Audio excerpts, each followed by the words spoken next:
Hello guys, welcome to Isha YouTube channel. మీకు ఈ video నచ్చితే కనుక ప్లీజ్ ఫ్రెండ్స్ లైక్ చేయండి, షేర్ చేయండి, సబ్స్క్రైబ్ చేయండి, కామెంట్ మాత్రం తప్పకుండా చేయండి. మరిన్ని వీడియోస్ కోసం వెయిట్ చేస్తారని అనుకుంటున్నాను. బిగ్ బాస్లో నిన్న నాగ్ సార్ని, డెమాన్ని, కళ్యాణ్ని రీతుని ఇద్దరిని కన్ఫెక్షన్ రూమ్లోకి రమ్మంటారు. కన్ఫెక్షన్ రూమ్లోకి వచ్చినాక మీరు ఇద్దరు ఏ జోన్లో ఉన్నారో చెప్పండి అని అంటారు. అనక మీకు ఒక వీడియో చేశాను, కళ్యాణ్ నిన్నే అడుగుతున్నా అంటాడు. అందుకనే మీకు ఒక వీడియో చూపిస్తాను. రమ్య కళ్యాణ్ ఇద్దరు మాట్లాడుతుంటారు. మీది లవ్వా ఏదా అని రమ్య కళ్యాణ్ డెమాన్ అడుగుతుంటారు.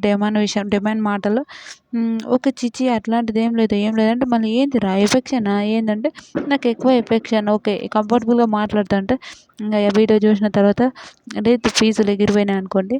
ఇంకా తర్వాత రైతు నువ్వేమనుకుంటున్నావు అమ్మా అని అంటే, అమ్మో సార్ నాకు ఎవరు నమ్మాలో ఎవరు నమ్మొద్దో అస్సలు తెలియట్లేదు సార్. నేనైతే ఒక క్లారిటీగానే ఉన్నాను. బిగ్ బాస్ నా గేమ్ మీద పిచ్చ క్లారిటీగా ఉన్నా సార్. నేనైతే ఎలా గేమ్ ఆడాలి, ఎలా ఉండాలి అట్లాంటివైతే నేను చాలా క్లారిటీగా ఉన్నా. మళ్ళీ ఇతనికి లేకపోవచ్చు నాకు తెలియదు, కానీ నేనైతే పిచ్చ క్లారిటీగా ఉన్నా అంట. డేమాన్ నువ్వేమనుకుంటా సార్ నేను కూడా క్లారిటీగానే ఉన్నా అంటారు. తర్వాత నాకు ఏం నమ్మాలో ఏం నమ్మొద్దో అర్థం అవ్వట్లేదు సార్ అని అంటాడు. సరే అంటది రీతు.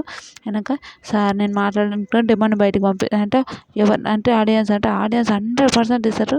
డెమాన్కి క్లారిటీ లేదని నాకు అప్పుడు అబ్బా అన్నది. ఇంతవరకు ఎప్పుడు రాలేట సార్. నేను నీతో మాట్లాడాలనుకుంటే సార్ నేనైతే ప్లీజ్ క్లారిటీగా ఉన్నా, నేను కూడా ఒక ప్యూర్గా జెన్యున్గా ఉన్నా సార్ అంటే ఆడియన్స్ కూడా 50-50 అని పెడతారు. అప్పుడు ఇంత చెప్పినా కూడా ఆడియన్స్ నమ్మరా అని ఒక థింగ్తోనే అనుకుంటారు.